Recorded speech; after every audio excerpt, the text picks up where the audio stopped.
بسم اللہ الرحمن الرحیم۔ ریجیم چینج آپریشن کی تباہکاریاں پاکستان میں جاری ہے اور آپ نے دیکھا کہ آج کراچی میں لوگ ایک طرف لوڈ شیڈنگ اور دوسری طرف بلوں میں جو اضافہ ہو رہا ہے، ریکارڈ اضافہ ہو رہا ہے، اس سے لوگ تنگ آ کے، مہنگائی سے تنگ آ کے سڑکوں پہ نکل آئے۔ لیکن امپورٹڈ حکومت نے ان کے اوپر شیلنگ کر دی، اس میں خواتین نکلے تھے بغیر کسی پولیٹیکل پارٹی کے کال کے، لوگ خود سے سڑکوں پہ نکلے۔ یہاں پہ میں بتاتا چلوں کہ ہم نے پہلے دن سے کہا تھا کہ اس وقت اگر پاکستان میں سری لنکا جیسی صورتحال بنانے کی کوشش ہو رہی ہے،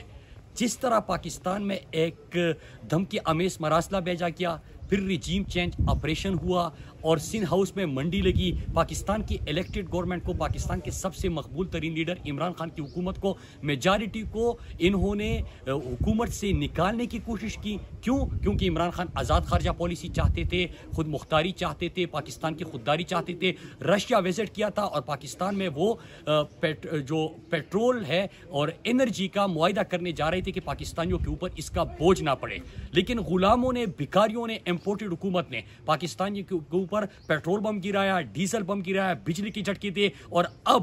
وہ فیصلہ کر چکے ہیں کہ یکم تاریخ سے وہ مزید بجلی اور گیس کے بلوں کا میں مزید اضافہ کریں گے۔ اس کے ساتھ ساتھ کل امپورٹڈ حکومت کے بھکاری وزیر اعظم شہباز شریف نے کہا کہ بجلی لوڈ شیڈنگ میں مزید اضافہ ہوگا جولائی کے مہینے میں، کیونکہ ہم جو معاہدے تھے LNG کے وہ نہیں کر سکے وقت پہ۔ تو اب ایک سوال پوری قوم پوچھ رہی ہے، سوال یہ ہے کہ پاکستان میں ریکارڈ آپ کا GDP گروتھ جا رہا تھا، پاکستان میں لوڈ شیڈنگ کا خاتمہ ہو چکا تھا، پاکستان میں ہمارے ایکسپورٹس ریکارڈ پہ پہنچ گئے تھے، پاکستانیوں کی ریکارڈ ریمیٹنسز آ چکے تھے، پاکستان درست سمجھ جا رہا تھا، اور جو پاکستان میں عوامی فلاح کے منصوبوں کا آغاز ہو گیا تھا، امپلائمنٹ ریکارڈ ہو گئی تھی، تو پھر کیوں پاکستان کے سب سے مقبول ترین لیڈر کی حکومت کو گرایا گیا؟ اعلی کار تو سامنے ہیں، سہولت کاروں سے بھی پاکستانی قوم پوچھ رہی ہے کہ کس طرح انہوں نے 2 مہینے کے اندر پاکستان کا بیڑا غرق کر دیا، معیشت کا بیڑا غرق کر دیا۔ لوڈ شیڈنگ کا جب خاتمہ ہوا تھا تو آج لوڈ شیڈنگ کی بھرمار ہے، یہاں پہ بجلی آتی نہیں ہے اور اس میں مہنگائی میں بھی مسلسل اضافہ ہوتا جا رہا ہے اور مزید بجلی کے بلوں میں اضافہ کرنے جا رہے ہیں۔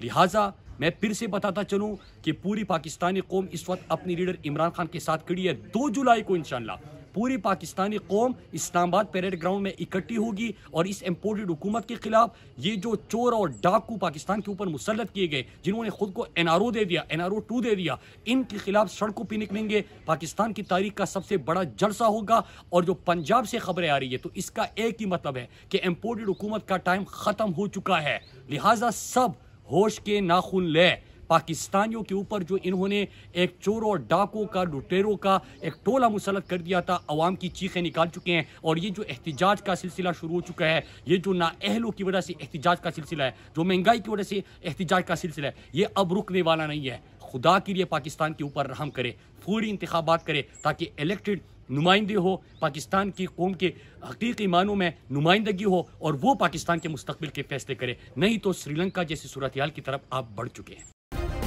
سبسکرائب کریں اور بیل دبائیں تاکہ کوئی خبر رہ نہ جائے۔